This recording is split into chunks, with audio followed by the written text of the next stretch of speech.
Welcome back to my YouTube channel. ബയോളജിൻ്റെ ബാക്കി ഭാഗം വർഗീകരണം. ജീവികളെ തിരിച്ചറിഞ്ഞ് സമാനതകളുടെയും വ്യത്യാസങ്ങളുടെയും അടിസ്ഥാനത്തിൽ തരംതിരിക്കുകയും ശാസ്ത്രീയമായി പേരു നൽകുകയും ചെയ്യുന്ന ശാസ്ത്രശാഖയാണ് വർഗീകരണ ശാസ്ത്രം. ജീവികളെ തിരിച്ചറിഞ്ഞ് സമാനതകളുടെയും വ്യത്യാസങ്ങളുടെയും അടിസ്ഥാനത്തിൽ തരംതിരിക്കുകയും ശാസ്ത്രീയമായി പേരു നൽകുകയും ചെയ്യുന്ന ശാസ്ത്രശാഖ വർഗീകരണ ശാസ്ത്രമാണ് ടാക്സോണമി. വർഗീകരണ തലങ്ങൾ നിജപ്പെടുത്തി വർഗീകരണത്തിന് ശാസ്ത്രീയമായ അടിത്തറ നൽകിയ ശാസ്ത്രജ്ഞനാണ് കാൾ ലിനേയസ്. വർഗീകരണ തലങ്ങൾ നിജപ്പെടുത്തി വർഗീകരണത്തിന് ശാസ്ത്രീയമായ അടിത്തറ നൽകിയ ശാസ്ത്രജ്ഞൻ ആരാണ്? കാൾ ലിനേയസ് ആണ് അല്ലേ? ആരാണ്? Carl Linnaeus. ആധുനിക വർഗീകരണ ശാസ്ത്രത്തിന്റെ പിതാവോ?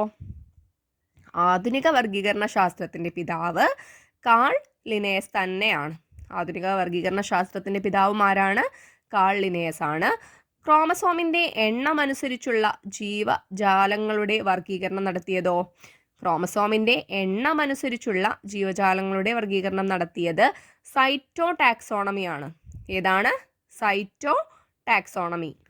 അപ്പോൾ ജീവികളെയൊക്കെ കണ്ടുപിടിച്ചിട്ട് അതിൻ്റെ സമാനതയുടെയും വ്യത്യാസത്തിൻ്റെയും ഒക്കെ അടിസ്ഥാനത്തിൽ ശാസ്ത്രീയമായി പേരൊക്കെ നൽകുന്നതും തരംതിരിക്കുന്നതും ഒക്കെ എന്താണ്? വർഗീകരണ ശാസ്ത്രമാണ് അല്ലേ? അപ്പോൾ അതാണ് എന്ത്? ടാക്സോണമി എന്നും പറയുന്നത്. ഈ വർഗീകരണ തലങ്ങൾ നിജപ്പെടുത്തി വർഗീകരണത്തിന് ശാസ്ത്രീയമായ അടിത്തറ നൽകിയ ശാസ്ത്രജ്ഞൻ കാൾ ലിനേയസ് ആണ് അല്ലേ? ആധുനിക വർഗീകരണ ശാസ്ത്രത്തിന്റെ പിതാവും കാൾ ലിനേയസ് തന്നെയാണ്. ഇനി ക്രോമസോമിന്റെ എണ്ണം അനുസരിച്ചുള്ള ജീവജാലങ്ങളുടെ വർഗീകരണമാണ് സൈറ്റോ ടാക്സോണമി എന്ന് പറയുന്നത്. ജൈവ രസതന്ത്ര സവിശേഷതകൾക്കനുസരിച്ചുള്ള ജീവികളുടെ വർഗീകരണം ബയോ കെമിക്കൽ സിസ്റ്റമാറ്റിക്സ്. മാറിപ്പോവരുത്. ക്രോമസോമിന്റെ എണ്ണം അനുസരിച്ചിട്ട് സൈറ്റോ ടാക്സോണമിയും ജൈവ രസതന്ത്ര സവിശേഷതകൾക്കനുസരിച്ച് ബയോ കെമിക്കൽ സിസ്റ്റമാറ്റിക്സും ആണ് ഉള്ളത് അല്ലേ? സ്റ്റാറ്റിസ്റ്റിക്കൽ രീതികൾക്കനുസരിച്ചുള്ള ജീവികളുടെ വർഗീകരണം ന്യൂമറിക്കൽ ടാക്സോണമിയാണ്. സ്റ്റാറ്റിസ്റ്റിക്കൽ രീതികൾക്കനുസരിച്ചുള്ള ജീവികളുടെ വർഗീകരണം ന്യൂമറിക്കൽ ടാക്സോണമി. 3 എത്തി. ക്രോമസോമിൻ്റെതനുസരിച്ചിട്ട് സൈറ്റോ ടാക്സോണമി, ജൈവരസതന്ത്ര സവിശേഷതകൾക്കനുസരിച്ചിട്ട് ബയോകെമിക്കൽ സിസ്റ്റമാറ്റിക്സ്, സ്റ്റാറ്റിസ്റ്റിക്കൽ രീതികൾക്കനുസരിച്ച് ന്യൂമറിക്കൽ ടാക്സോണമി. മാറിപ്പോകരുത് കേട്ടോ. പരിണാമഘട്ടത്തെ ആസ്പദമാക്കി ജനിതക ഘടനാ പരീക്ഷണങ്ങളിലൂടെയുള്ള വർഗീകരണം എക്സ്പെരിമെന്റൽ സ്റ്റാറ്റിസ്റ്റിക്സ് ആണ്. അടുത്തതും വന്നു. എന്താണ്? പരിണാമഘട്ടത്തെ ആസ്പദമാക്കിയിട്ട് അല്ലേ? പരിണാമഘട്ടത്തെ ആസ്പദമാക്കി ജനിതക ഘടനാ പരീക്ഷണങ്ങളിലൂടെയുള്ള വർഗീകരണം എക്സ്പെരിമെന്റൽ സ്റ്റാറ്റിസ്റ്റിക്സ് ആണ്. സസ്യ ജന്തുജാലങ്ങളെ തിരിച്ചറിഞ്ഞ് വർഗീകരിക്കുന്നതിന് ഉപയോഗിക്കുന്ന ശാസ്ത്രീയ സൂചകങ്ങളാണ് ടാക്സോണമിക് കീകൾ. അടുത്തത് എന്താണ്? സസ്യ ജന്തുജാലങ്ങളെ തിരിച്ചറിഞ്ഞ് വർഗീകരിക്കുന്നതിന് ഉപയോഗിക്കുന്ന ശാസ്ത്രീയ സൂചകങ്ങളാണ് എന്ത്? ടാക്സോണമിക് കീകൾ.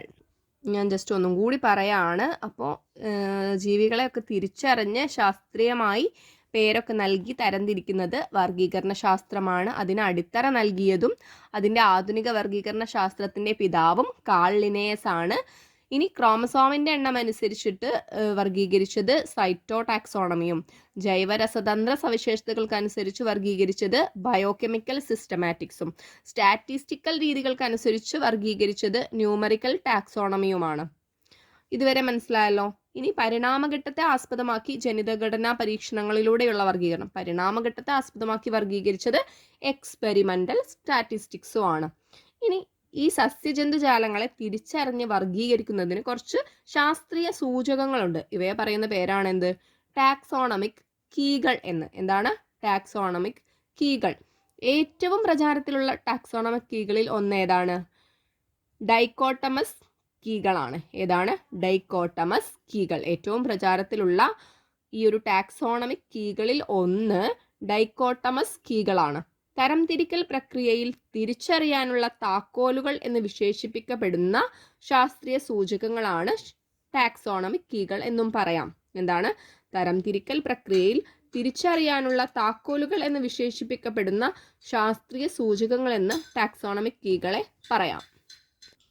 കേരളത്തിലെ സസ്യ സമ്പത്തിനെ കുറിച്ചുള്ള ആദ്യ പുസ്തകമാണ് ഹോർത്തൂസ് മലബാറിക്കസ്. കേരളത്തിലെ സസ്യ സമ്പത്തിനെ കുറിച്ചുള്ള ആദ്യ പുസ്തകം ഹോർത്തൂസ് മലബാറിക്കസ്. മലബാറിന്റെ ഉദ്യാനം എന്നും പറയും അല്ലേ? ഏത് ഭാഷയിലാണ് ഹോർത്തൂസ് മലബാറിക്കസ് രചിക്കപ്പെട്ടത്? ഹോർത്തൂസ് മലബാറിക്കസ് രചിക്കപ്പെട്ടത് ലാറ്റിൻ ഭാഷയിലാണ്. ഏത് ഭാഷയിലാണ് ഹോർത്തൂസ് മലബാറിക്കസ് രചിക്കപ്പെട്ടത്? ലാറ്റിൻ ഭാഷയിലാണ്. ഹോർത്തൂസ് മലബാറിക്കസ് 12 വാല്യങ്ങളായി പുറത്തിറങ്ങിയ കാലഘട്ടം 1678 മുതൽ 1693 വരെയുള്ള കാലഘട്ടമാണ്. ഹോർത്തൂസ് മലബാറിക്കസ് 12 വാല്യങ്ങളായിട്ട്, ശ്രദ്ധിക്കുക, 12 വാല്യങ്ങളായിട്ട് പുറത്തിറങ്ങിയത്. ഹോർത്തൂസ് മലബാറിക്കസ് എന്ന ഗ്രന്ഥ രചനയ്ക്ക് നേതൃത്വം നൽകിയ കൊച്ചിയിലെ ഗവർണർ ഡച്ച് ഈസ്റ്റ് ഇന്ത്യ കമ്പനിയുടെ കീഴിലുള്ള ഒരു ഗവർണർ ആയിരുന്നു അല്ലേ? ആരാണ്? അഡ്മിറൽ വാൻ റീസ്. ആരാണ്? അഡ്മിറൽ വാൻ റീസ്. വർഗീകരണ രീതികൾ നോക്കാം. വർഗീകരണ രീതികൾ: 2 കിങ്ഡം വർഗീകരണം, 2 കിങ്ഡം ക്ലാസിഫിക്കേഷൻ. 2 കിങ്ഡം വർഗീകരണ രീതി അനുസരിച്ച് ജീവജാലങ്ങളെ തരംതിരിച്ചിരിക്കുന്നത് പ്ലാന്റേ, അനിമേലിയ എന്നാണ്. പ്ലാന്റേ സസ്യലോകം, അനിമേലിയ ജന്തുലോകം. 2 കിങ്ഡം ക്ലാസിഫിക്കേഷൻ അനുസരിച്ചിട്ട് ജീവജാലങ്ങളെ തരംതിരിച്ചിരിക്കുന്നത് പ്ലാന്റേ, അനിമേലിയ എന്നാണ്. പ്ലാന്റേ സസ്യലോകവും അനിമേലിയ ജന്തുലോകവും. 3 കിങ്ഡം വർഗീകരണ രീതി അനുസരിച്ച് ജീവജാലങ്ങളെ 3ആയി തരംതിരിച്ചിരിക്കുന്നു. Plantae, Animalia, Protista. എന്താണ്? Plantae, Animalia, Protista. 3 കിങ്ഡം വർഗീകരണ രീതി ആവിഷ്കരിച്ചത് ആരാണ്? 3 കിങ്ഡം വർഗീകരണ രീതി ആവിഷ്കരിച്ചത് ഏണസ്റ്റ് ഹെയ്ക്കലാണ്. ഏണസ്റ്റ് ഹെയ്ക്കലാണ്. അപ്പോൾ ഒന്നും കൂടെ വായിക്കാം. 2 കിങ്ഡം വർഗീകരണം, 2 കിങ്ഡം വർഗീകരണ രീതി അനുസരിച്ച് ജീവജാലങ്ങളെ തരംതിരിച്ചിരിക്കുന്നത് പ്ലാന്റേ, അനിമേലിയ സസ്യലോകം, ജന്തുലോകം എന്നിങ്ങനെയാണ്. 3 കിങ്ഡം വർഗീകരണ രീതി അനുസരിച്ച് ജീവജാലങ്ങളെ 3ആയിട്ട് തരംതിരിച്ചിട്ടുണ്ട്. അതിൽ അനിമേലിയും പ്ലാന്റേയും അല്ലാതെ പ്രോട്ടിസ്റ്റ എന്ന് പറഞ്ഞ പുതിയ ആളും കൂടി വന്നു. 3 കിങ്ഡം വർഗീകരണ രീതി ആവിഷ്കരിച്ചത് ആരാണ്? ഏണസ്റ്റ് ഹെയ്ക്കലാണ്. അടുത്തത് ഇവിടെ കഴിഞ്ഞില്ല, 1ലും 2ലും 3ലും നിന്നിട്ടില്ല. 4 കിങ്ഡം വർഗീകരണ രീതിയും കൂടി വന്നു അല്ലേ? 4 കിങ്ഡം വർഗീകരണ രീതി അനുസരിച്ച് ജീവജാലങ്ങളെ 4ആയി തരംതിരിച്ചിട്ടുണ്ട് അല്ലേ? ഏതാണ്? Plantae, Animalia, protista, Monera. അപ്പം പുതിയതായിട്ടൊരു അതിഥി കൂടി വന്നു അല്ലേ? പ്ലാന്റേ, അനിമേലിയ ആയിരുന്നു 2 കിങ്ഡത്തിൽ. 3 കിങ്ഡം ആയപ്പോൾ അതിൽ പ്രോട്ടിസ്റ്റ വന്നു. 4 ആയപ്പോൾ ആര് വന്നു? മൊണീറ വന്നു അല്ലേ? 4 കിങ്ഡം വർഗീകരണ രീതി ആവിഷ്കരിച്ചത് കോപ്ലാൻഡ് ആണ്. ആരാണ്? 4 കിങ്ഡം വർഗീകരണ രീതി ആവിഷ്കരിച്ചത് കോപ്ലാൻഡ് ആണ്. 5 കിങ്ഡം വർഗീകരണ പദ്ധതി ആവിഷ്കരിച്ച ശാസ്ത്രജ്ഞൻ റോബർട്ട് എച്ച് വിറ്റാക്കർ ആണ്. 5 കിങ്ഡം വർഗീകരണ പദ്ധതി ആവിഷ്കരിച്ച ശാസ്ത്രജ്ഞൻ റോബർട്ട് എച്ച് വിറ്റാക്കർ ആണ് 1969. ഇവിടെ 5 കിങ്ഡം വർഗീകരണത്തിൻ്റെ ഒരു ടേബിൾ തന്നിട്ടുണ്ട്. Kingdom, Monera, Protista, fungi, Plantae, Animalia കിങ്ഡങ്ങൾ കൊടുത്തതാണ് കേട്ടോ. അപ്പോൾ ഇത് കറക്റ്റ് ക്ലിയർ ആവുന്നില്ല അല്ലേ? ആ ഒരു ബ്ലാക്ക് കളർ, ആഷ് കളർ പോലത്തെ ആ ഒരു കളറ് ക്ലിയർ ആക്കുന്നില്ല. ഞാനൊന്ന് നല്ലോണം സൂം ചെയ്ത് തരാം. അപ്പോൾ കിങ്ഡത്തിൽ വരുന്നത് ഏതൊക്കെയാണ്? Monera, Protista, fungi, Plantae, Animalia. അപ്പോൾ 5 കിങ്ഡത്തിൽ പുതിയതായിട്ട് വരുന്ന ഒരാൾ ഫംജൈ ആണ് അല്ലേ? ഇനി ഉൾപ്പെടുന്ന ചില ജീവികളാണ്. കിങ്ഡത്തിൽ ഉൾപ്പെടുന്ന ജീവികൾ നോക്കാം. മൊണീറയിൽ ഉൾപ്പെടുന്നത് ബാക്ടീരിയയാണ്. അതിൻ്റെ സവിശേഷത ന്യൂക്ലിയസ് ഇല്ലാത്ത ഏകകോശ ജീവികളിൽ പെട്ടതാണ് എന്ത്? ബാക്ടീരിയ. ഇവ പ്രോകാരിയോട്ടുകളാണ്. ന്യൂക്ലിയസ് ഇല്ലാത്ത ഏകകോശ ജീവികൾ പ്രോകാരിയോട്ടുകൾ അല്ലേ? അപ്പോൾ കിങ്ഡം, മൊണീറ ഉൾപ്പെടുന്ന ജീവി ബാക്ടീരിയ. സവിശേഷത എന്താണ്? ന്യൂക്ലിയസ് ഇല്ലാത്ത ഏകകോശ ജീവി അല്ലെങ്കിൽ പ്രോകാരിയോട്ടുകളാണ്. ഇനി പ്രോട്ടിസ്റ്റയിൽ വരുന്നത് ഉൾപ്പെടുന്ന ജീവി അമീബയാണ്. അമീബൻ്റെ സ്പെഷ്യാലിറ്റി എന്ന സവിശേഷത വരുന്നത് ന്യൂക്ലിയസോട് കൂടിയ ഏകകോശ ജീവികളാണ്, യൂക്കാരിയോട്ടുകളാണ് അല്ലേ? ന്യൂക്ലിയസോട് കൂടിയ ഏകകോശ ജീവികൾ യൂക്കാരിയോട്ടുകളാണ് അമീബ. ഇനി അടുത്തത് ഫംജൈ ആണ്. ഫംജയിൽ ഉൾപ്പെടുന്ന ജീവി കുമിളുകളാണ് അല്ലേ? കുമിളുകൾ. ഇതിൻ്റെ സവിശേഷത എന്താണ്? കുമിളുകളുടെ സവിശേഷത സഞ്ചരിക്കാൻ കഴിവില്ലാത്ത പരപോഷികളായ ഏകകോശ ജീവികൾ അല്ലെങ്കിൽ ബഹുകോശ ജീവികളാണ് ഇതിൻ്റെ സവിശേഷത എന്ന് പറയുന്നത്. ഫംജൈ വരുന്നത് കുമിളുകളാണ്. സഞ്ചരിക്കാൻ കഴിവില്ലാത്ത പരപോഷികളായ ഏകകോശ ജീവികൾ അല്ലെങ്കിൽ ബഹുകോശ ജീവികളാണ് ഇതിൻ്റെ സവിശേഷത. അടുത്തത് പ്ലാന്റേ ആണ്. പ്ലാന്റേ എന്താണ്? സസ്യങ്ങൾ അല്ലേ? ഉൾപ്പെടുന്ന ജീവികൾ സസ്യങ്ങളാണ്. സ്വപോഷികളും സഞ്ചാരശേഷിയില്ലാത്തവയുമായ ബഹുകോശ ജീവികളാണ് സസ്യങ്ങളുടെ സവിശേഷത. സ്വപോഷികളും സഞ്ചാരശേഷിയുമില്ലാത്തവയുമായ ബഹുകോശ ജീവികളാണ്. നമുക്കറിയാം എന്തില്ല, സസ്യങ്ങൾ സഞ്ചരിക്കൂല അല്ലേ? ഇനി അനിമേലിയ എന്താണ്?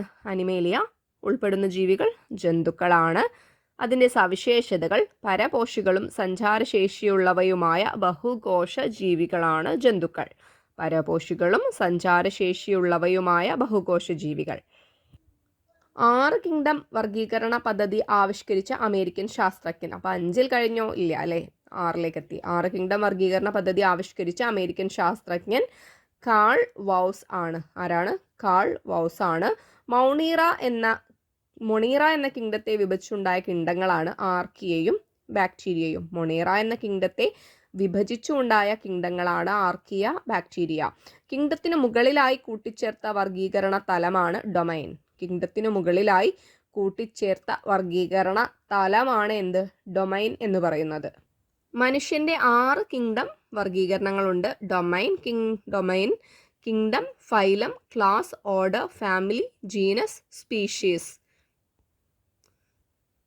ഡൊമൈൻ യൂക്കാരിയാണ്. കിങ്ഡം അനിമേലിയ, ഫൈലം കോഡേറ്റ, class Mammalia, order Primates, family Hominidae, genus Homo, species sapiens. അപ്പോൾ ഇത് ആദ്യമായിട്ട് കാണുന്നവരാണെങ്കിൽ ഇതിനൊരു കണ്ടിന്യൂറ്റി ഉണ്ടാവില്ല. അപ്പോൾ ഞാൻ ചെയ്തിട്ടുള്ള മുൻപുള്ള വീഡിയോസൊക്കെ നിങ്ങൾ പോയി കാണുക. ഇതൊന്നുമല്ല, ആദ്യമായിട്ട് കാണുന്നവർക്ക് പറയാണ്, ഈ ഒരു ടെക്സ്റ്റ് ബുക്ക് റീഡിംഗ് ആണ് മെയിനായിട്ട് ഉദ്ദേശിക്കുന്നത്. അപ്പോൾ ടെക്സ്റ്റ് ബുക്കൊക്കെ റീഡ് ചെയ്യാൻ ബുദ്ധിമുട്ടുള്ളവർക്ക് ഇതെന്താക്കാം, നമുക്ക് ജോലിയൊക്കെ ചെയ്യുമ്പോൾ വോയിസ് കേൾക്കാമല്ലോ എന്നുള്ളൊരു ചെയ്യുന്നൊരു വീഡിയോ ആണ്. അപ്പോൾ മാക്സിമം മുൻപേ ചെയ്തിട്ടുള്ള വീഡിയോസ് കാണാൻ വേണ്ടി ശ്രമിക്കുക. അതിൻ്റെ കണ്ടിന്യൂറ്റി ആണ് ഇപ്പോൾ ചെയ്തുകൊണ്ടിരിക്കുന്നത്. ഇനി അടുത്തത് ദ്വിനാമ പദ്ധതിയാണ്. എന്താണ് ദ്വിനാമ പദ്ധതി? പൊതുവെ അംഗീകരിക്കപ്പെട്ട 2 പദങ്ങൾ ചേർത്തുള്ള ശാസ്ത്രീയ നാമകരണമാണ് ദ്വിനാമ പദ്ധതി. അപ്പോൾ പൊതുവെ അംഗീകരിക്കപ്പെട്ടിട്ടുള്ളതാണ്. അതെന്തും കൂടിയാണ്? 2 പദങ്ങൾ ചേർത്തുള്ള ശാസ്ത്രീയ നാമം കൂടിയാണ് എന്ത്? ദ്വിനാമ പദ്ധതി. ശാസ്ത്രീയ നാമത്തിലെ ആദ്യ പദവും 2ാം പദവും സൂചിപ്പിക്കുന്നത് എന്തിനെയാണ്? ആദ്യ പദം ജീനസിനെയും 2ാം പദം സ്പീഷീസിനെയുമാണ് സൂചിപ്പിക്കുന്നത്. ശാസ്ത്രീയ നാമത്തിലെ ആദ്യ പദവും 2ാം പദവും സൂചിപ്പിക്കുന്നത് അല്ലേ? ആദ്യ പദം ജീനസിനെയും 2ാം പദം സ്പീഷീസിനെയുമാണ് സൂചിപ്പിക്കുന്നത്. മനുഷ്യന്റെ ശാസ്ത്രീയ നാമം എന്താണ്? മനുഷ്യന്റെ ശാസ്ത്രീയ നാമം ഹോമോ സാപ്പിയൻസ് ആണ്. മനുഷ്യന്റെ ശാസ്ത്രീയ നാമം എന്താണ്? Homo sapiens. ജീവികൾക്ക് ശാസ്ത്രീയ നാമം നൽകുന്ന ദ്വിനാമ പദ്ധതി ആവിഷ്കരിച്ചത് ആരാണ്? Carl Linnaeus. വീണ്ടും കാൾ ലിനേയസ് അല്ലേ? കാൾ ലിനേയസിനെ നമ്മൾ നേരത്തെ പറഞ്ഞതാണ് എന്താണ്? വർഗീകരണ തലങ്ങൾക്ക് അടിത്തറ നൽകിയതും ആധുനിക വർഗീകരണ ശാസ്ത്രത്തിന്റെ പിതാവും ഇപ്പോൾ എന്തുവാണ്? ജീവികൾക്ക് ശാസ്ത്രീയ നാമം നൽകുന്ന ദ്വിനാമ പദ്ധതി ആവിഷ്കരിച്ചതും ആരാണ്? കാൾ ലിനേയസ് ആണ്. കിട്ടിയല്ലോ. ലിനേയസ് നിർദ്ദേശിച്ച വർഗീകരണ തലങ്ങൾ നോക്കാം. ലിനേയസ് നിർദ്ദേശിച്ച വർഗീകരണ തലങ്ങൾ kingdom, phylum, class, order, family, genus, species എന്നിങ്ങനെയാണ്. ഒന്നും കൂടെ വായിക്കാം. Kingdom, phylum, class, order, family, genus, species എന്നിങ്ങനെയാണ്. ഒരു ടേബിൾ കൊടുത്തിട്ടുണ്ട്, നമുക്ക് നോക്കാം. അതിൽ വർഗീകരണം തെങ്ങ്, മാവ് എന്നിങ്ങനെയാണ് കൊടുത്തിട്ടുള്ളത്. കിങ്ഡം, ഫൈലം വർഗീകരണത്തിൽ kingdom, phylum, class, series, family, genus, species എന്നിങ്ങനെ കൊടുത്തിട്ടുണ്ട്. അതിൽ വരുന്നതാണ് കിങ്ഡത്തിൽ എന്താണ്? Kingdom Plantae, phylum Angiospermophyta എന്നിങ്ങനെയാണ്. ക്ലാസ്സിൽ വരുന്നത് മോണോകോട്ടിലിഡണേ, സീരീസിൽ കാലിസിനി, ഫാമിലിയിൽ അരക്കേസിയ എ, ജീനസിൽ കൊക്കോസ്, സ്പീഷീസിൽ ന്യൂസിഫെറ. മാവിൽ കിങ്ഡം എന്തായി വരും? പ്ലാന്റേ അല്ലേ? ഫൈലം ആൻജിയോ തന്നെയാണ്. പിന്നെ സ്പേമോ ഫൈറ്റ എന്നിങ്ങനെ വരും. ക്ലാസ്സിൽ മോണോകോട്ടിലിഡണേ, അതെന്താവും? മാവിൽ വരുമ്പോൾ ഡൈക്കോട്ടി ലിഡണയാവും. സീരീസിൽ കാലിസിനെ വരുന്നുണ്ട്. കാലിസിനെ തെങ്ങിലാണ്. മാവിൽ വരുമ്പം സാപ്പിൻ ഡാൽസ് വരും. ഫാമിലിയിൽ അരക്കേസിയെ വരുന്നത്. മാവിലെത്തും എന്താവും? അനാകാർഡിയേസിയെ. ജീനസിൽ കൊക്കോസ്, മാവ് മാൻജിഫെറ. സ്പീഷീസിൽ ന്യൂസിഫെറ എന്ന തെങ്ങ്, മാവ് ഇൻഡിക്ക. അപ്പം ഇതാണ് എന്ത്? ശാസ്ത്രീയ നാമം അല്ലേ? തെങ്ങിൻ്റെയും മാവിൻ്റെയും വർഗീകരണം അനുസരിച്ചിട്ടുള്ള ശാസ്ത്രീയ നാമമാണ് ഇവിടെ പറഞ്ഞത്. അപ്പോൾ ഇവിടെ ഒരു ടേബിൾ തന്നിട്ടുണ്ട്, നമുക്ക് നോക്കാം. വർഗീകരണം കൊടുത്തിട്ടുണ്ട്, തെങ്ങും മാവും ആണ്. അപ്പോൾ തെങ്ങിൻ്റെ കിങ്ഡം പ്ലാന്റയാണ്. ഫൈലം വരുന്നത് ആൻഷിയോ സ്പേമോഫൈറ്റയാണ്. തെങ്ങിൻ്റെ ക്ലാസ് മോണോകോട്ടിലിഡണേ വരും. തെങ്ങിൻ്റെ സീരീസ് കാലിസിനെ. തെങ്ങിൻ്റെ ഫാമിലി അരക്കേസിയെ. ജീനസ് വരുന്നത് കൊക്കോസ് ആണ്. സ്പീഷീസ് ന്യൂസിഫെറയാണ് വരുന്നത്. മാവിൻ്റെ kingdom Plantae, phylum Angiospermophyta. Class വരുന്നത് Dicotyledonae. Series Sapindales. Family Anacardiaceae. Genus വരുന്നത് മാൻജിഫെറയാണ്. സ്പീഷീസ് വരുന്നത് ഇൻഡിക്കയാണ്. ഒന്നുകൂടെ വായിക്കാം. തെങ്ങിൻ്റെ kingdom plant. Phylum Angiospermophyta. Class Monocotyledonae. Series Calycinae. Family Arecaceae. Genus Cocos ആണ്. Species nucifera. മാവിൻ്റെത് kingdom plant. Phylum Angiospermophyta വരുന്നുണ്ട്. Class Dicotyledonae. Series Sapindales. Family Anacardiaceae. Genus Mangifera. Species വരുന്നത് ഇൻഡിക്കയാണ്. അപ്പോൾ മാവ് ഏത് സ്പീഷീസിലുള്ളതാണെന്ന് ചോദിച്ചാൽ ഇൻഡിക്കയാണ് അല്ലേ. തെങ്ങ് ഏത് സ്പീഷീസിലുള്ളതാണെന്ന് ചോദിച്ചാൽ ന്യൂസിഫെറ. തെങ്ങിൻ്റെ ജീനസ് ഏതാണെന്ന് ചോദിച്ചാൽ കൊക്കോസ് അല്ലേ. മാവിൻ്റെ ജീനസ് മാൻജിഫെറ. തെങ്ങിൻ്റെ ഫാമിലി ഏതാണെന്ന് ചോദിച്ചാൽ അരക്കേസിയെ ആണ്. മാവിൻ്റെ ഫാമിലി ഏതാണെന്ന് ചോദിച്ചാൽ അനാകാർഡിയേസിയെ. മനസ്സിലായല്ലോ. സ്വാഭാവിക ലൈംഗിക പ്രജനനത്തിലൂടെ പ്രത്യുൽപാദന ശേഷിയുള്ള സന്താനങ്ങളെ സൃഷ്ടിക്കാൻ കഴിയുന്ന ജീവികളുടെ ഗണമാണ് സ്പീഷ്യസ്. എന്താണ്? സ്വാഭാവിക ലൈംഗിക പ്രജനനത്തിലൂടെ പ്രത്യുൽപാദന ശേഷിയുള്ള സന്താനങ്ങളെ സൃഷ്ടിക്കാൻ കഴിയുന്ന ജീവികളുടെ ഗണം സ്പീഷീസ് ആണ്. വർഗീകരണത്തിലെ അടിസ്ഥാന തലവും എന്താണ്? സ്പീഷീസ് ആണ്. വർഗീകരണത്തിലെ അടിസ്ഥാന തലം ഏതാണെന്ന് ചോദിച്ചാൽ എന്തെഴുതണം? സ്പീഷീസ് അല്ലെ. അംഗങ്ങൾ തമ്മിലുള്ള സവിശേഷതകളിൽ ഏറ്റവും അധികം സാമ്യം പുലർത്തുന്ന തലവും സ്പീഷീസ് ആണ്. സ്പീഷീസിൻ്റെ 3 പോയിന്റ്സ് ആണ് ഇവിടെ പറഞ്ഞത് അല്ലേ. സ്വാഭാവിക ലൈംഗിക പ്രജനനത്തിലൂടെ പ്രത്യുൽപാദന ശേഷിയുള്ള സന്താനങ്ങളെ സൃഷ്ടിക്കാൻ കഴിയുന്ന ജീവികളുടെ ഗണം സ്പീഷ്യസ് ആണ്. വർഗീകരണത്തിലെ അടിസ്ഥാന തലവും സ്പീഷ്യസ് ആണ്. അംഗങ്ങൾ തമ്മിലുള്ള സവിശേഷതകളിൽ ഏറ്റവും അധികം സാമ്യം പുലർത്തുന്ന തലം സ്പീഷ്യസ് ആണ്. സമാനമായ സ്പീഷീസുകൾ ചേർന്നുണ്ടാകുന്ന ജീവികളുടെ കൂട്ടം ജീനസ്. സമാനമായ സ്പീഷീസുകൾ ചേർന്നുണ്ടാകുന്ന ജീവികളുടെ കൂട്ടം ജീനസ് ആണ്. ഏറ്റവും കൂടുതൽ ജീവികളെ ഉൾക്കൊള്ളുന്നത് ഫൈലമാണ്. ഏറ്റവും കൂടുതൽ ജീവികളെ ഉൾക്കൊള്ളുന്നത് ഫൈലം. ജീനസുകൾ ചേർന്ന് രൂപപ്പെടുന്നത് ഫാമിലിയാണ്. ഏറ്റവും കൂടുതൽ ജീവികളെ ഉൾക്കൊള്ളുന്നത് ഫൈലം. ജീനസുകൾ ചേർന്ന് രൂപപ്പെടുന്നത് ഫാമിലി. ഫാമിലികൾ ചേർന്ന് രൂപപ്പെടുന്നത് ഓർഡർ. ഓർഡറുകൾ ചേർന്ന് രൂപപ്പെടുന്നത് ക്ലാസ് ആണ്. ബന്ധപ്പെട്ട ക്ലാസുകൾ ചേർന്ന് രൂപപ്പെടുന്നത് ഫൈലം. എല്ലാ ഫൈലങ്ങളും ചേർന്ന് രൂപപ്പെടുന്നത് ഏറ്റവും ഉയർന്ന തലമായ കിങ്ഡം. ഒന്നും കൂടെ നോക്കാം. സമാനമായ സ്പീഷീസുകൾ ചേർന്നുണ്ടാകുന്ന ജീവികളുടെ കൂട്ടമാണ് ജീനസ്. ഏറ്റവും കൂടുതൽ ജീവികളെ ഉൾക്കൊള്ളുന്നത് ഫൈലമാണ്. ജീനസുകൾ ചേർന്ന് രൂപപ്പെടുന്നത് ഫാമിലി. ഫാമിലികൾ ചേർന്ന് രൂപപ്പെടുന്നത് ഓർഡർ. ഓർഡറുകൾ ചേർന്ന് രൂപപ്പെടുന്നത് ക്ലാസ്. ബന്ധപ്പെട്ട ക്ലാസുകൾ ചേർന്ന് രൂപപ്പെടുന്നത് ഫൈലം. എല്ലാ ഫൈലങ്ങളും ചേർന്ന് രൂപപ്പെടുന്നത് ഏറ്റവും ഉയർന്ന തലമായ കിങ്ഡം. ഇവിടെ കുറച്ച് ശാസ്ത്രീയ നാമങ്ങൾ കൊടുത്തിട്ടുണ്ട്, നമുക്ക് നോക്കാം. ഞാൻ 2 പ്രാവശ്യമായിട്ട് വായിക്കുന്നുണ്ട്. സിംഹത്തിൻ്റെത് പാന്തീറ ലിയോ. സിംഹം പാന്തീറ ലിയോ ആണ്. കടുവ പാന്തീറ ടൈഗ്രിസ്. കടുവ പാന്തീറ ടൈഗ്രിസ്. പട്ടി കാനിസ് ഫെമിലിയാരിസ്. പട്ടി കാനിസ് ഫെമിലിയാരിസ്. ചെന്നായ കാനിസ് ലൂപ്പസ്. ചെന്നായ കാനിസ് ലൂപ്പസ്. എൻ്റെ കൂടെ പറയാൻ വേണ്ടി നോക്കുക കേട്ടോ നിങ്ങൾ കേൾക്കുമ്പോൾ. പൂച്ച ഫെലിസ് ഡൊമസ്റ്റിക്കസ്. പൂച്ച ഫെലിസ് ഡൊമസ്റ്റിക്കസ്. ആന എലിഫസ് മാക്സിമസ്. ആന എലിഫസ് മാക്സിമസ്. മയിൽ പാവോ ക്രിസ്റ്റാറ്റസ്. മയിൽ പാവോ ക്രിസ്റ്റാറ്റസ്. ഒട്ടകപ്പക്ഷി സ്ട്രുതിയോ കാമലസ്. ഒട്ടകപ്പക്ഷി സ്ട്രുതിയോ കാമലസ്. തവള റാണ ഹെക്സാഡക്റ്റൈല. എന്താണ് തവള? ചെറിയൊരു വികൃതിയുള്ള പേരാ അല്ലേ. തവള റാണ ഹെക്സാഡക്റ്റൈല. ഈച്ച എന്താ? Musca domestica. ഈച്ച മസ്ക ഡൊമസ്റ്റിക്ക. തേനീച്ച ആപ്പിസ് ഇൻഡിക്ക. തേനീച്ച ആപ്പിസ് ഇൻഡിക്ക. പഴയീച്ച ഡ്രോസോഫില മൈലനോഗാസ്റ്റർ. വലിയ പേരാ. പഴയീച്ച എന്താണ്? ഡ്രോസോഫില മെലനോഗാസ്റ്റർ. പാറ്റ പെരിപ്ലാനറ്റ അമേരിക്കാന. പാറ്റ പെരിപ്ലാനറ്റ അമേരിക്കാന. മനുഷ്യൻ ഹോമോസാപ്പിയൻസ് അല്ലേ. മനുഷ്യൻ ഹോമോസാപ്പിയൻസ്. നീലത്തിമിംഗലം ബലിനോപ്റ്റെറ മസ്കുലസ്. ബലിനോപ്റ്റെറ മസ്കുലസ് ആരാണ്? നീലത്തിമിംഗലം. പശു ബോസ് ഇൻഡിക്കസ്. ബോസ് ആണല്ലേ പശു.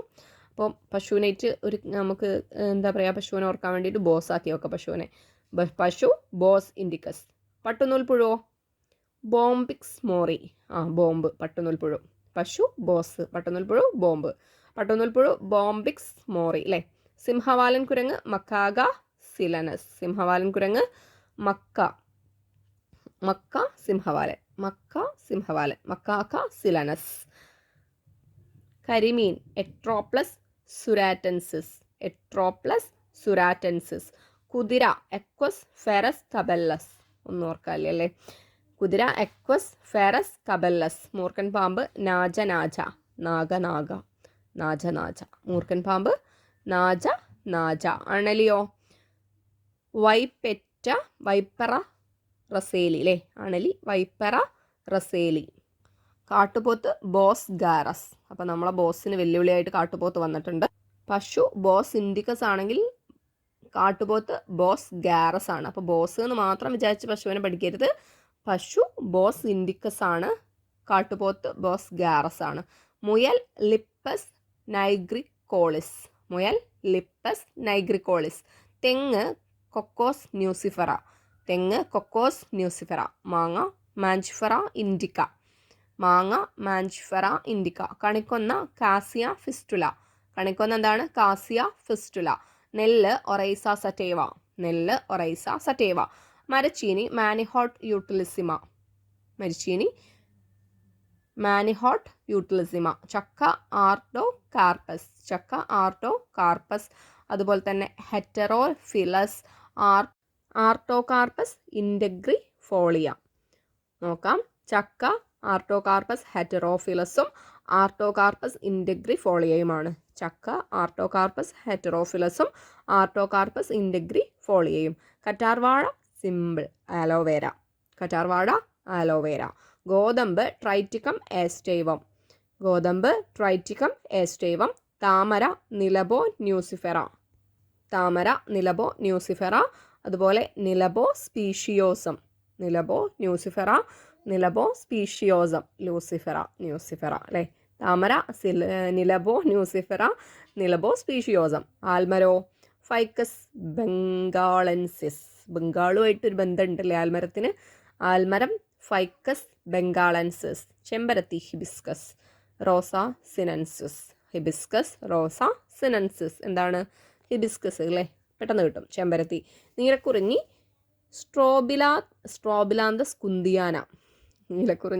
സ്ട്രോബിലാന്തസ് കുന്തിയാന അല്ലേ? തൊട്ടാവാടിയോ മൈമോസ പുഡിക്ക. എന്താണ്? മൈമോസ തൊട്ടാവാടി. അങ്ങനെ പഠിച്ചു നോക്കി. മൈമോസ തൊട്ടാവാടി അല്ലേ? തൊട്ടാവാടി മൈമോസ പുഡിക്ക. തുളസിയോ ഓസിമം സാങ്ക്ടം ആവസം. തുളസി ഓസിമം സാങ്ക്ടം. കൂർക്കയോ കോളിയസ് പാർവിഫ്ലോറസ്. എന്താണ് കൂർക്ക? കുറച്ച് ബുദ്ധിമുട്ടാണ് കൂർക്ക. കോളിയസ് പാർവിഫ്ലോറസ്. കരിമ്പോ സക്കാരം ഒഫീസിനാരം. കരിമ്പും തക്കാരവുമായിട്ട് ബന്ധിപ്പിക്കുക. കരിമ്പ് സക്കാരം ഒഫീസിനാരം അല്ലേ? കരിമ്പ് എന്തിനോട് നമുക്ക് ഉപമിക്കാം? തക്കാരം. കരിമ്പ് സക്കാരം ഒഫീസിനാരം അല്ലേ? ഓഫീസിൽ പോയി തക്കേരിച്ചു എന്ന് പഠിച്ചു നോക്കി. കരിമ്പ് സക്കാരം ഓഫീസിനാരം. കുരുമുളകോ പെപ്പർ നൈഗ്രം. സിമ്പിളാണ് അല്ലേ? കുരുമുളകിൽ പെപ്പർ ഉണ്ട്. കുരുമുളക് Piper nigrum. Rubber Hevea brasiliensis. ബ്രസീലിലുള്ള റബ്ബർ ഹെവിയ ബ്രസീലിയൻസിസ്. അടുത്തത് വർഗീകരണത്തിൻ്റെ നാൾവഴികളിലേക്ക് പോകാം. അരിസ്റ്റോട്ടിൽ, ഗ്രീസിൽ നിന്നുള്ള അരിസ്റ്റോട്ടിൽ അല്ലേ? BC 384 മുതൽ 322 വരെയായിരുന്നു അദ്ദേഹത്തിന്. 384 ജനം, 322 മരണം അല്ലേ? അപ്പോൾ ജീവശാസ്ത്രത്തിൻ്റെ പിതാവ് ജീവികളെ ചുവന്ന രക്തമുള്ളവ അല്ലാത്തവ എന്നിങ്ങനെ തരംതിരിച്ചു. നല്ലോണം മനസ്സിലേക്ക് ഉറപ്പിച്ചു വെച്ചോളി. എന്താണ് ജീവശാസ്ത്രത്തിൻ്റെ പിതാവ്? ആരാണ്? അരിസ്റ്റോട്ടിലാണ്. ജീവികളെ ചുവന്ന രക്തമുള്ളവ അല്ലാത്തവ എന്നിങ്ങനെ തരംതിരിച്ചത് ആരാണ്? അരിസ്റ്റോട്ടിലാണ്. ഒന്നുകൂടെ പറയാം. ജീവശാസ്ത്രത്തിൻ്റെ പിതാവും ജീവികളെ ചുവന്ന രക്തമുള്ളവ അല്ലാത്തവ എന്നിങ്ങനെ തരംതിരിച്ചതും അരിസ്റ്റോട്ടിലാണ്. ഇനിയോ അടുത്തത് തിയോഫ്രാസ്റ്റസ് ആണ് അല്ലേ? തിയോഫ്രാസ്റ്റസ് ഗ്രീസിൽ നിന്നും തന്നെയുള്ളതാണ്. BC 371 ജനനം, 287 മരണം. സസ്യശാസ്ത്രത്തിൻ്റെ പിതാവ്, ജീവശാസ്ത്രത്തിൻ്റെ പിതാവ് അരിസ്റ്റോട്ടിലായിരുന്നുവെങ്കിൽ തിയോഫ്രാസ്റ്റസ് എന്തിൻ്റെ പിതാവാണ്? സസ്യശാസ്ത്രത്തിൻ്റെ പിതാവ്. സസ്യങ്ങളെ ഏകവർഷികൾ, ദ്വിവർഷികൾ, ബഹുവർഷികൾ എന്ന് തരംതിരിച്ചത് ആരാണ്? തിയോഫ്രാസ്റ്റസ് ആണ്. ആരാണ്? സസ്യശാസ്ത്രത്തിന്റെ പിതാവാണ്. സസ്യങ്ങളെ ഏകവാർഷികങ്ങൾ, വാർഷികൾ, ദ്വിവാർഷികൾ, ബഹുവാർഷികൾ എന്നിങ്ങനെ തരംതിരിച്ചത് തിയോഫ്രാസ്റ്റസ് ആണ്. അടുത്തത് ചരകനാണ്. ചരകൻ ഇന്ത്യയിൽ നിന്നുള്ള ആളാണ് അല്ലേ. അരിസ്റ്റോട്ടിലും തിയോഫ്രാസ്റ്റസും ഗ്രീസിൽ നിന്നുള്ള ആളാണ്. ചരകൻ ഇന്ത്യയിലുള്ള ആളാണ്. ചരകൻ ആയുർവേദത്തിന്റെ പിതാവാണ്. അപ്പോൾ നമുക്ക് ആരൊക്കെ കിട്ടി? ജീവശാസ്ത്രത്തിന്റെ പിതാവിനെ കിട്ടി, സസ്യശാസ്ത്രത്തിന്റെ പിതാവിനെ കിട്ടി, ആയുർവേദത്തിന്റെ പിതാവിനെ കിട്ടി. ജീവശാസ്ത്രത്തിന്റെ പിതാവ് ആരാണ്? അരിസ്റ്റോട്ടിലാണ്.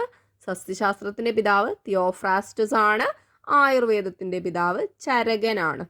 200ഓളം സസ്യജന്തുജാലങ്ങളെ ഉൾപ്പെടുത്തി ചരക സംഹിത എന്ന ഗ്രന്ഥം രചിച്ചത് ചരകൻ തന്നെയാണ്.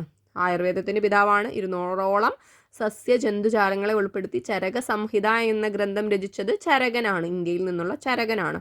അടുത്ത ആൾ ജോൺ റേ ആണ്. ഇംഗ്ലണ്ട്. John Ray England. 18,000-ലധികം സസ്യങ്ങളെ ഹിസ്റ്റോറിയ ജനറാലിസ് പ്ലാന്റേറം എന്ന പുസ്തകത്തിൽ രേഖപ്പെടുത്തി. സ്പീഷീസ് എന്ന പദം ആദ്യമായി ഉപയോഗിച്ചതും ആരാണ്? ജോൺ റേ ആണ്. ഒരു ക്വസ്റ്റ്യൻ ആണ് എന്ത്?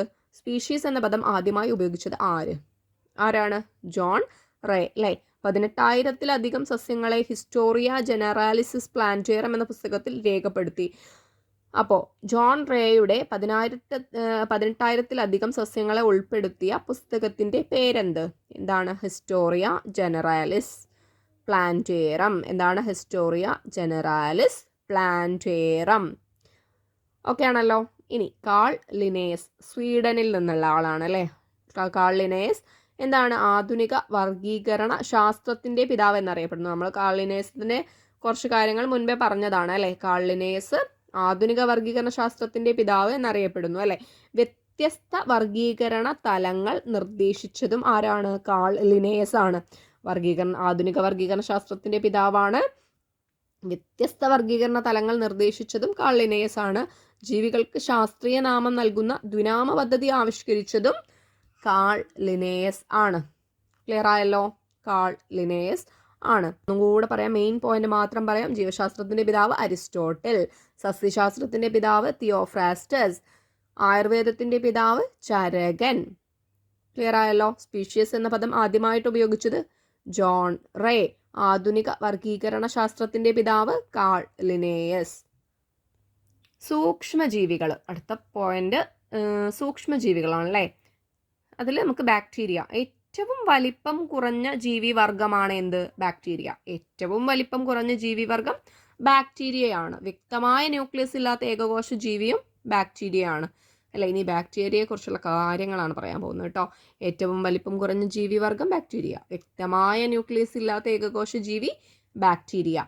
ബാക്ടീരിയയെ ആദ്യമായി നിരീക്ഷിച്ച ശാസ്ത്രജ്ഞൻ ആന്റൺ വാൻ ല്യൂവൻഹോക്ക്. എന്താണ്? Anton van ല്യൂവൻഹോക്ക്. ബാക്ടീരിയയെ ആദ്യമായിട്ട് നിരീക്ഷിച്ച ശാസ്ത്രജ്ഞൻ ആരാണ്? ആന്റൺ വാൻ ല്യൂവൻഹോക്ക് ആണ്. ബാക്ടീരിയ എന്ന പേര് നിർദ്ദേശിച്ചത് ക്രിസ്റ്റ്യൻ ഗോഡ്ഫ്രൈഡ് എഗ്രൻബെർഗ്. എന്താണ്? ക്രിസ്റ്റ്യൻ ഗോഡ്ഫ്രൈഡ് എഗ്രൻബെർഗ് ആണ് ബാക്ടീരിയ എന്ന പദം നിർദ്ദേശിച്ചത്. ബാക്ടീരിയയുടെ കോശഭിത്തി നിർമ്മിച്ചിരിക്കുന്ന പദാർത്ഥം പെപ്റ്റിഡോഗ്ലൈക്കൻസ് ആണ്. പെപ്റ്റിഡോഗ്ലൈക്കൻസ് ആണ് ബാക്ടീരിയയുടെ കോശഭിത്തി നിർമ്മിച്ചിരിക്കുന്ന പദാർത്ഥം. ഒന്നുകൂടെ നോക്കാം. ഏറ്റവും വലിപ്പം കുറഞ്ഞ ജീവിവർഗം ബാക്ടീരിയ. വ്യക്തമായ ന്യൂക്ലിയസ് ഇല്ലാത്ത ഏകകോശ ജീവി ബാക്ടീരിയ. ബാക്ടീരിയയെ ആദ്യമായി നിരീക്ഷിച്ച ശാസ്ത്രജ്ഞൻ ആന്റൺ വാൻ ല്യൂവൻഹോക്ക്. ബാക്ടീരിയ എന്ന പേര് നിർദ്ദേശിച്ചത് ക്രിസ്റ്റ്യൻ ഗോഡ്ഫ്രൈഡ് എഗ്രൻബെർഗ്. ബാക്ടീരിയയുടെ കോശഭിത്തി നിർമ്മിച്ചിരിക്കുന്ന പദാർത്ഥം പെപ്റ്റിഡോഗ്ലൈക്കൻസ്. ബാക്ടീരിയകൾ എണ്ണം പെരുകുന്ന പ്രക്രിയ ദ്വിവിഭജന പ്രക്രിയ. ബാക്ടീരിയകൾ എണ്ണം പെരുകുന്ന പ്രക്രിയ ദ്വിവിഭജന പ്രക്രിയ അല്ലെ. ബാക്ടീരിയയേക്കാൾ ഓരോ 20 മിനിറ്റിലും എന്താകുന്നു? പെരുകുന്നു അല്ലെ. ബാക്ടീരിയകൾ ഓരോ 20 മിനിറ്റിലും പെരുകുന്നു. പാലിനെ തൈരാക്കുന്ന സൂക്ഷ്മജീവി എന്താണ്? ബാക്ടീരിയയാണ് അല്ലെ. പാലിനെ തൈരാക്കുന്ന സൂക്ഷ്മജീവി. ഇനി അടുക്കളയിൽ നമ്മൾ കയറുമ്പോൾ പാല് തൈരാവാണെങ്കിൽ നമ്മൾ ചിന്തിക്കണം എന്താണ്? ഇത് ആരുടെ കളിയാണ്? ബാക്ടീരിയയുടെ കളിയാണ് അല്ലെ. അപ്പോൾ പാലിനെ തൈരാക്കുന്ന സൂക്ഷ്മജീവി ബാക്ടീരിയ. ശരീരഗന്ധമുണ്ടാക്കുന്ന സൂക്ഷ്മജീവികൾ ബാക്ടീരിയ. അത് നമുക്ക് എപ്പോഴും ഓർക്കാം അല്ലെ. ശരീരത്തിൽ ഗന്ധമുണ്ടാകുമ്പോൾ നമ്മൾ ഓർക്കണം എന്താണ്? ഇതുണ്ടാക്കുന്ന ആളാരാണ്? ബാക്ടീരിയ. ബാക്ടീരിയയുടെ പ്രവർത്തനം കൂടുന്നത് എപ്പോഴാണ്? മിതമായ ഉയർന്ന താപനിലയിലാണ്. ബാക്ടീരിയയുടെ പ്രവർത്തനം കൂടുന്നത് മിതമായ ഉയർന്ന താപനിലയിൽ. ബാക്ടീരിയയുടെ പ്രവർത്തന ഫലമായി ശരീരത്തിൽ ഉണ്ടാകുന്ന വിഷവസ്തുക്കൾ ഏതാണ്? ബാക്ടീരിയയുടെ പ്രവർത്തന ഫലമായി ശരീരത്തിൽ ഉണ്ടാകുന്ന വിഷവസ്തുക്കൾ ടോക്സിനുകളാണ്. എന്താണ്? ടോക്സിനുകൾ. ബാക്ടീരിയയുടെ പ്രവർത്തന ഫലമായി ശരീരത്തിലുണ്ടാകുന്ന വിഷവസ്തുക്കൾ ടോക്സിനുകൾ അല്ലെ. ശരീര താപനില ഉയർത്തി ശരീരം വിഷവസ്തുക്കൾക്കെതിരെ പ്രതികരിക്കുന്നു. രോഗമുണ്ടാക്കുന്ന ബാക്ടീരിയകൾ അറിയപ്പെടുന്നത് പാത്തോജനിക് ബാക്ടീരിയ എന്നാണ്. അപ്പോൾ രോഗമുണ്ടാക്കുന്ന ബാക്ടീരിയകൾ അറിയപ്പെടുന്നത് പാത്തോജനിക് ബാക്ടീരിയ. മനുഷ്യരുടെ കുടലിൽ വസിക്കുന്ന ദണ്ഡാകൃതിയിലുള്ള ബാക്ടീരിയ എക്സ്ചെരിക്കിയ കോളി. എന്താണ് എസ്ചെരിക്കിയ കോളി അഥവാ ഈ കോളി? എന്താണ് മനുഷ്യരുടെ കുടലിൽ വസിക്കുന്ന ദണ്ഡാകൃതിയിലുള്ള ബാക്ടീരിയ എസ്ചെരിക്കിയ കോളി, ഈ കോളി എന്ന് നമുക്ക് ചെല്ലപ്പേരിട്ട് വിളിക്കാം. അപ്പോൾ ഇവിടെ ശ്രദ്ധിക്കേണ്ടത് രോഗമുണ്ടാക്കുന്ന ബാക്ടീരിയകൾ അറിയപ്പെടുന്നത് പാത്തോജനിക് ബാക്ടീരിയ അല്ലെ. മനുഷ്യരുടെ കുടലിൽ വസിക്കുന്ന ദണ്ഡാകൃതിയിലുള്ള ബാക്ടീരിയ എസ്ചെരിക്കിയ കോളി, ഈ കോളി. മണ്ണിൽ ജീവിക്കുന്ന ബാക്ടീരിയകൾ എന്താണ് മിക്സോ ബാക്ടീരിയ, മിക്സ് ചെയ്തിട്ടുള്ള ബാക്ടീരിയ അല്ലെ. മണ്ണിൽ ജീവിക്കുന്ന ബാക്ടീരിയകൾ മിക്സോ ബാക്ടീരിയ. സ്വപോഷിയായ ബാക്ടീരിയ സൾഫർ ബാക്ടീരിയ. ഉപ്പുവെള്ളത്തിൽ ജീവിക്കുന്ന ബാക്ടീരിയ ഹാലോഫൈലുകൾ. ഒന്നുകൂടെ പറയാം. സ്വപോഷിയായ ബാക്ടീരിയ സൾഫർ ബാക്ടീരിയ. ഉപ്പുവെള്ളത്തിൽ ജീവിക്കുന്ന ബാക്ടീരിയ ഹാലോഫൈലുകൾ. ഉയർന്ന താപനിലയിലുള്ള ആസിഡ് മാധ്യമത്തിലും ജീവിക്കാൻ സാധിക്കുന്ന ബാക്ടീരിയകൾ തെർമോ അസിഡോഫൈലുകൾ. ആർക്കി ബാക്ടീരിയ വിഭാഗത്തിൽപ്പെടുന്ന ബാക്ടീരിയകൾ ഹാലോഫൈലുകൾ, തെർമോ അസിഡോഫൈലുകൾ. ആർക്കി ബാക്ടീരിയ വിഭാഗത്തിൽപ്പെടുന്ന ബാക്ടീരിയകൾ ഹാലോഫൈലുകൾ, തെർമോ അസിഡോഫൈലുകൾ അല്ലെ. ആന്റിബയോട്ടിക്കുകൾ നിർമ്മിക്കാൻ ഉപയോഗിക്കുന്ന ഒരിനം ബാക്ടീരിയ. ശ്രദ്ധിക്കുക, നമ്മൾ നമുക്കൊക്കെ ആന്റിബയോട്ടിക്കുകളൊക്കെ കൊടുക്കുന്നതാണ് അല്ലേ. അപ്പോൾ ആന്റിബയോട്ടിക്കുകൾ നിർമ്മിക്കാൻ ഉപയോഗിക്കുന്ന ഒരിനം ബാക്ടീരിയ ആണ് എന്ത്? ആക്ടിനോമൈസൈറ്റുകൾ. അപ്പോൾ ഈ ഒരു ആന്റിബയോട്ടിക് കാണുമ്പോൾ നമ്മൾ എന്ത് വിചാരിക്കണം? ആക്ടിനോമൈസൈറ്റുകൾ വിചാരിക്കുക അല്ലേ.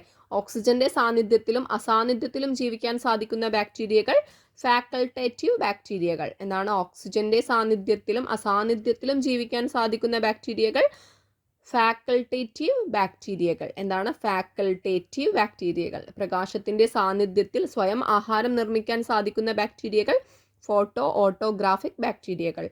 പ്രകാശത്തിന്റെ സാന്നിധ്യത്തിൽ സ്വയം ആഹാരം നിർമ്മിക്കാൻ സാധിക്കുന്ന ബാക്ടീരിയകൾ ഫോട്ടോ ഓട്ടോഗ്രാഫിക് ബാക്ടീരിയകൾ അല്ലേ. രാസവസ്തുക്കളുടെ സാന്നിധ്യത്തിൽ ആഹാരം നിർമ്മിക്കാൻ സാധിക്കുന്ന ബാക്ടീരിയകൾ. രാസവസ്തുക്കളുടെ സാന്നിധ്യത്തിൽ ആഹാരം നിർമ്മിക്കാൻ സാധിക്കുന്നത് കീമോ ഓട്ടോഗ്രാഫിക് ബാക്ടീരിയകൾ. രാസസംശ്ലേഷണങ്ങൾ അല്ലേ ത്തിലൂടെ രാസവസ്തുക്കളുടെ സാന്നിധ്യത്തിൽ ആഹാരം നിർമ്മിക്കാൻ സാധിക്കുന്ന ബാക്ടീരിയകളാണ് കീമോ ഓട്ടോഗ്രാഫിക് ബാക്ടീരിയകൾ. കൃത്യമായ ആകൃതിയിലും കോശഭിത്തിയുമില്ലാത്ത ബാക്ടീരിയ മൈക്കോപ്ലാസ്മയാണ്. കൃത്യമായ ആകൃതിയും കോശഭിത്തിയും ഇല്ലാത്ത ബാക്ടീരിയ മൈക്കോപ്ലാസ്മ. ഒത്തിരി ഇമ്പോർട്ടൻ്റ് ആണ് കേട്ടോ. കൃത്യമായ ആകൃതിയും കോശഭിത്തിയുമില്ലാത്ത ബാക്ടീരിയ മൈക്കോപ്ലാസ്മ. ഭൂമിയിൽ സ്വതന്ത്രമായി ജീവിക്കുന്ന സൂക്ഷ്മജീവിയും ഏതാണ്? മൈക്കോപ്ലാസ്മയാണ്. ഭൂമിയിൽ സ്വതന്ത്രമായി ജീവിക്കുന്ന സൂക്ഷ്മജീവി മൈക്കോപ്ലാസ്മ. ഫ്ലജല്ലകൾ ഇല്ലാത്ത ബാക്ടീരിയകൾ എട്രിക്കസ് ആണ്. ഫ്ലജല്ലകൾ ഇല്ലാത്ത ബാക്ടീരിയകൾ എട്രിക്കസ് ആണ്. ഒരേ ഒരു ഫ്ലജല്ലയുള്ളവ മോണോട്രിക്കസ്. ഒരേ ഒരു ഫ്ലജല്ലയുള്ളവ മോണോട്രിക്കസ്. ഒന്നോ അതിലധികമോ ഫ്ലജല്ല രണ്ടറ്റത്തുമുള്ളവ ആംട്രിക്കസ്. ഒന്നോ അതിലധികമോ ഫ്ലജല്ല രണ്ടറ്റത്തുമുള്ളവ ആംട്രിക്കസ്. രണ്ടോ അതിലധികമോ ഫ്ലജല്ല ഒരറ്റത്തു മാത്രം കൂട്ടമായി കാണപ്പെടുന്നവ ലോഫോട്രിക്കസ്. ബാക്ടീരിയ കോശത്തിനു ചുറ്റും ധാരാളം ഫ്ലജല്ലയുള്ളവ പെരിട്രിക്കസ്. ബാക്ടീരിയ കോശത്തിനു ചുറ്റും ധാരാളം ഫ്ലജല്ലയുള്ളവ പെരിട്രിക്കസ്. എന്താണ് ഫ്ലജല്ലകൾ? ചലനത്തിൽ സെല്ലിനെ സഹായിക്കുന്നവയാണ് എന്ത്? ഫ്ലജല്ലകൾ അല്ലേ. അപ്പോൾ കുറേ കാര്യങ്ങൾ പഠിച്ചു. ഇനി മരുന്നുകളെ പ്രതിരോധിക്കുന്ന ബാക്ടീരിയകളെ നശിപ്പിക്കാൻ കഴിവുള്ള ആൻറ്റിബയോട്ടിക് ആണ് മെലാസിഡിൻ. മരുന്നുകളെ പ്രതിരോധിക്കുന്ന ബാക്ടീരിയകളെ നശിപ്പിക്കാൻ കഴിവുള്ള ആൻറ്റിബയോട്ടിക് ആണ് മെലാസിഡിൻ. അന്താരാഷ്ട്ര ബഹിരാകാശ നിലയത്തിൽ നിന്നും നാസ കണ്ടെത്തിയ ബാക്ടീരിയയ്ക്ക് ഡോക്ടർ APJ അബ്ദുൽ കലാമിനോടുള്ള ആദരസൂചകമായി നൽകിയിരിക്കുന്ന പേര് സോളിബാസിലസ് കലാമി എന്നാണ്. അന്താരാഷ്ട്ര ബഹിരാകാശ നിലയത്തിൽ നിന്നും നാസ കണ്ടെത്തിയ ബാക്ടീരിയയ്ക്ക് ഡോക്ടർ APJ അബ്ദുൽ കലാമിനോടുള്ള ആദരസൂചകമായിട്ട് നൽകിയിരിക്കുന്ന പേര് സോളിബാസിലസ് കലാമി എന്നാണ്. അടുത്തത് വൈറസ് ആണ്. ജീവനുള്ള വസ്തുക്കളിൽ പ്രവേശിക്കുമ്പോൾ മാത്രം ജീവൻ ലഭിക്കുന്നവയാണ് വൈറസ്. ജീവനുള്ള വസ്തുക്കളിൽ പ്രവേശിക്കുമ്പോൾ മാത്രം ജീവൻ ലഭിക്കുന്നവ വൈറസ് ആണ്. ഒരു ജീവിക്കുള്ളിൽ ജീവിക്കുന്ന ഏറ്റവും ചെറിയ ജീവനുള്ള വസ്തു വൈറസ് ആണ്. ആതിഥേയ കോശങ്ങളുടെ ജനിതക സംവിധാനത്തെ ഉപയോഗിച്ച് പെരുകുന്നത് വൈറസാണ്. ആതിഥേയ കോശങ്ങളുടെ ജനിതക സംവിധാനത്തെ ഉപയോഗിച്ച് പെരുകുന്നത് വൈറസാണ്. വൈറസ് കണ്ടുപിടിച്ച ശാസ്ത്രജ്ഞൻ ദിമിത്രി ഇവാനോവ് ദിമിത്രി ഇവാനോവ്സ്കി ആണ്. വൈറസ് കണ്ടുപിടിച്ച ശാസ്ത്രജ്ഞൻ ദിമിത്രി ഇവാനോവ്സ്കി. വൈറസ് എന്ന പദത്തിന്റെ ഉപജ്ഞാതാവ് ബെയ്ജറിനെക് ആണ്. വൈറസ് എന്ന പദത്തിന്റെ ഉപജ്ഞാതാവ് ബെയ്ജറിനെക്കും വൈറസ് കണ്ടുപിടിച്ച ശാസ്ത്രജ്ഞൻ ദിമിത്രി ഇവാനോവ്സ്കിയുമാണ്. വൈറസിനെ പരൽ രൂപത്തിലേക്ക് മാറ്റിയെടുത്ത ശാസ്ത്രജ്ഞൻ സ്റ്റാൻലി ആണ്. 3 ആൾക്കാരെ പറഞ്ഞു അല്ലേ. വൈറസ് കണ്ടുപിടിച്ചത് ദിമിത്രി ഇവാനോവ്സ്കി, വൈറസ് എന്ന പദത്തിന്റെ ഉപജ്ഞാതാവ് ബെയ്ജറിനെക്, വൈറസിനെ പരൽ രൂപത്തിലേക്ക് മാറ്റിയെടുത്തത് സ്റ്റാൻലി. ഒരു ന്യൂക്ലിക് ആസിഡും അതിനെ പൊതിയുന്ന പ്രോട്ടീൻ ഷീത്തുമുള്ളവയാണ് വൈറസ്. ഒരു ന്യൂക്ലിക് ആസിഡും അതിനെ പൊതിയുന്ന പ്രോട്ടീൻ ഷീത്തുമുള്ളവയാണ് വൈറസ്. വൈറസിൽ കാണപ്പെടുന്ന മാംസ്യാവരണമാണ് ക്യാപ്സിഡ്. എന്താണ് വൈറസിൽ കാണപ്പെടുന്ന മാംസ്യാവരണം? ക്യാപ്സിഡ്. ഭൂമിയിലെ ഏറ്റവും വലിയ വൈറസ് പാൻറ്റോറ വൈറസ് 1 ആണ്. എന്താണ്? പാൻറ്റോറ വൈറസ് ആണ്. 1 മൈക്രോൺ എന്നും അറിയപ്പെടുന്നു. ഭൂമിയിലെ ഏറ്റവും വലിയ വൈറസ് പാൻറ്റോറ വൈറസ് ആണ്. 1 മൈക്രോൺ എന്നും അറിയപ്പെടുന്നു. മാംസ്യാവരണമില്ലാതെ കാണപ്പെടുന്ന RNA വൈറസുകൾ ഏതാണ്? വൈറോയിഡ്സ്. എന്താണ്? വൈറോയിഡ്സ്. മാംസ്യാവരണമില്ലാതെ കാണപ്പെടുന്ന RNA വൈറസുകളാണ് വൈറോയിഡ്സ്. വൈറസിൽ പ്രത്യുൽപാദനം നടക്കുന്നത് ട്രാൻസ്ഡക്ഷൻ വഴിയാണ്. വൈറസിൽ പ്രത്യുൽപാദനം നടക്കുന്നത് ട്രാൻസ്ഡക്ഷൻ വഴിയാണ്. ടെമ്പറേറ്റ് ഫേജുകളുടെ ജീവിത ചക്രം ലൈസോജനിക് ചക്രമാണ്. ടെമ്പറേറ്റ് ഫേജുകളുടെ ജീവിതചക്രം ലൈസോജനിക് ചക്രമാണ്. വിറുലന്റ് ഫേജുകളുടെ ജീവിതചക്രം ലൈറ്റിക് ചക്രമാണ്. വിറുലന്റ് ഫേജുകളുടെ ജീവിതചക്രം ലൈറ്റിക് ചക്രമാണ്. വൈറസുകളേക്കാൾ വലുതും ബാക്ടീരിയകളേക്കാൾ ചെറുതുമായ സൂക്ഷ്മജീവികളാണ് റിക്കറ്റ്സിയെ. വൈറസുകളേക്കാൾ വലുതും ബാക്ടീരിയകളേക്കാൾ ചെറുതുമായ സൂക്ഷ്മജീവികൾ റിക്കറ്റ്സിയെ.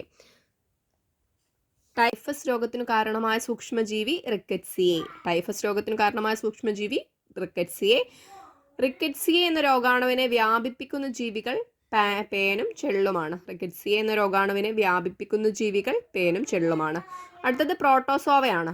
അമീബ ഉൾപ്പെടുന്ന ജീവവിഭാഗമാണ് പ്രോട്ടോസോവ.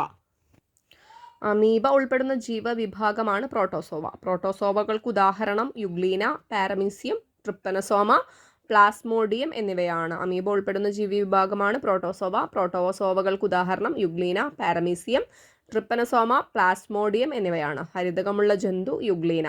ജന്തുലോകത്തിൻ്റെയും സസ്യലോകത്തിൻ്റെയും കണ്ണിയായി പ്രവർത്തിക്കുന്ന ഏകകോശ ജീവി യുഗ്ലീനയാണ്.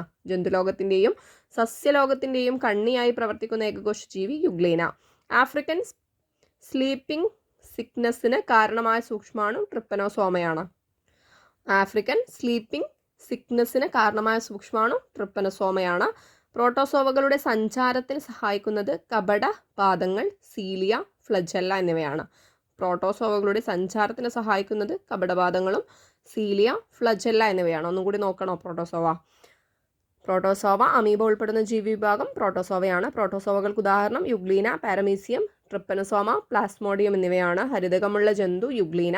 ജന്തുലോകത്തിൻ്റെയും സസ്യലോകത്തിൻ്റെയും കണ്ണിയായി പ്രവർത്തിക്കുന്ന ഏകകോശ ജീവി യുഗ്ലീന. ആഫ്രിക്കൻ സ്ലീപ്പിംഗ് സിക്നസിന് കാരണമായ സൂക്ഷ്മാണു ട്രിപ്പനോസോമ. പ്രോട്ടോസോവകളുടെ സഞ്ചാരത്തിന് സഹായിക്കുന്നത് കപടപാദങ്ങൾ, സീലിയ, ഫ്ലജല്ല. അടുത്തത് ഫംഗസ്. റൊട്ടിയിലെ പൂപ്പലിന് കാരണമായ സൂക്ഷ്മാണു ഫംഗസ് ആണ് അല്ലേ. റൊട്ടിയിലെ പൂപ്പലിന് കാരണമായ സൂക്ഷ്മാണു ഫംഗസ്. റൊട്ടിയിൽ വളരുന്ന പൂപ്പൽ റൈസോപ്പസ്. എന്താണ് റൊട്ടിയിൽ വളരുന്ന പൂപ്പൽ? റൈസോപ്പസ് ആണ്. പഴകിയ പച്ചക്കറികളിൽ വളരുന്ന ഫംഗസ് സാൽമൊണല്ല. പഴകിയ പച്ചക്കറികളിൽ വളരുന്ന ഫംഗസ്. അപ്പോൾ നമ്മൾ റൊട്ടി കാണുമ്പോൾ ഇതെന്താണ്? ഏത് സൂക്ഷ്മാണോ? ഫംഗസ് അല്ലേ. പിന്നെ റൊട്ടിയിൽ വളരുന്ന പൂപ്പൽ ഏതാണ്? റൈസോപ്പസ്. അപ്പോൾ നമ്മൾ എപ്പോഴും കണക്ട് ചെയ്യാം. പിന്നെ പച്ചക്കറി കാണും, എന്തോർമ്മ വരണം? സാൽമൊണല്ലേ. പഴകിയ പച്ചക്കറിയിൽ വളരുന്ന ഫംഗസ് സാൽമൊണല്ല. മുസ്കാറിന എന്ന മാരകവിഷം അടങ്ങിയിട്ടുള്ള കുമിൾ അമാനിറ്റയാണ്. മുസ്കാറിന എന്ന മാരകവിഷം അടങ്ങിയിട്ടുള്ള കുമിൾ അമാനിറ്റ. ഭക്ഷ്യയോഗ്യമായ കുമിൾ അഗാരിക്കസ് ആണ്. ഭക്ഷ്യയോഗ്യമായ കുമിൾ അഗാരിക്കസ്. ഈസ്റ്റ് ഉൾപ്പെടുന്ന ജീവവിഭാഗം ഫംഗസ് ആണ്. ഈസ്റ്റ് ഉൾപ്പെടുന്ന ജീവവിഭാഗം ഫംഗസ്. ഈസ്റ്റ് ഉൾപ്പെടുന്ന ഫംഗസ് വിഭാഗം ആസ്കോമൈസീറ്റ്. എന്താണ്? ഈസ്റ്റ് ഉൾപ്പെടുന്ന ഫംഗസ് വിഭാഗം ആസ്കോമൈസീറ്റ് ആണ്. ബിവറേജസിൽ ഉപയോഗിക്കുന്ന സൂക്ഷ്മജീവി ഈസ്റ്റ് ആണ്. ബിവറേജസിൽ ഉപയോഗിക്കുന്ന സൂക്ഷ്മജീവി ഈസ്റ്റ് ആണ്. ഇനി അടുത്തത് SCRT ക്വസ്റ്റ്യൻ പൂളാണ്. കുറച്ച് ക്വസ്റ്റ്യൻസ് ഇവിടെ തന്നിട്ടുണ്ട്, നമുക്ക് പെട്ടെന്ന് വായിക്കാം. ഒന്ന്, വർഗീകരണ ശാസ്ത്രത്തിന് റോബർട്ട് എച്ച് വിറ്റാക്കറുടെ സംഭാവന എന്ത്? വർഗീകരണ ശാസ്ത്രത്തിന് റോബർട്ട് എച്ച് വിറ്റാക്കറുടെ സംഭാവന 5 കിങ്ഡം വർഗീകരണ രീതി ആവിഷ്കരിച്ചു എന്നതാണ്. വർഗീകരണ ശാസ്ത്രത്തിന് റോബർട്ട് എച്ച് വിറ്റാക്കറുടെ സംഭാവന 5 കിങ്ഡം വർഗീകരണ രീതി ആവിഷ്കരിച്ചു എന്നുള്ളതാണ്. താഴെ പറയുന്നവയിൽ നിന്നും തെങ്ങിൻ്റെ സീരീസ് കണ്ടെത്തി എഴുതുക. മോണോകോട്ടിലിഡണെ, അരക്കേസിയെ, കാലിസിനെ, സ്പിൻഡേൽസ് എന്നിവയാണ് കൊടുത്തിട്ടുള്ളത്. ആൻസർ ഏതാണ്? കാലിസിനെ ആണ് വരുന്നത്. എന്താ ക്വസ്റ്റ്യന്? താഴെ പറയുന്നവയിൽ നിന്നും തെങ്ങിൻ്റെ സീരീസ് കണ്ടെത്തി എഴുതുക എന്നുള്ളതാണ് അല്ലേ. തെങ്ങിൻ്റെ സീരീസ് കാലിസിനെ. ഒരു സൂക്ഷ്മാണുവിനെ കുറിച്ചുള്ള സൂചനകളാണ് ചുവടെ നൽകിയിട്ടുള്ളത്. ഇവ വിശകലനം ചെയ്ത് ചോദ്യങ്ങൾക്ക് ഉത്തരം എഴുതുക. കോശത്തിനു വെളിയിൽ ഞാൻ നിർജീവമാണ്, ജീവകോശത്തിനുള്ളിലെ എനിക്ക് ജീവിക്കാനാകൂ. ഇതാണ് തന്നിട്ടുള്ളത്. എന്താണ്? കോശത്തിനു വെളിയിൽ ഞാൻ നിർജീവമാണ്, ജീവകോശത്തിനുള്ളിലെ എനിക്ക് ജീവിക്കാനാവൂ. ഏത് സൂക്ഷ്മാണുവിനെ കുറിച്ചുള്ളതാണ് ഈ പ്രസ്താവന? നമ്മൾ നേരത്തെ പറഞ്ഞതാണ്, ജീവനുള്ള വസ്തുക്കളിൽ പ്രവേശിക്കുമ്പോൾ മാത്രം ജീവൻ ലഭിക്കുന്നവയാണ് വൈറസ് എന്ന് പറഞ്ഞിട്ടുണ്ടായിരുന്നു അല്ലേ. അപ്പോൾ ഏത് സൂക്ഷ്മാണുവിനെയാണ് ഇത് സൂചിപ്പിക്കുന്നത്? വൈറസിനെയാണ് അല്ലേ.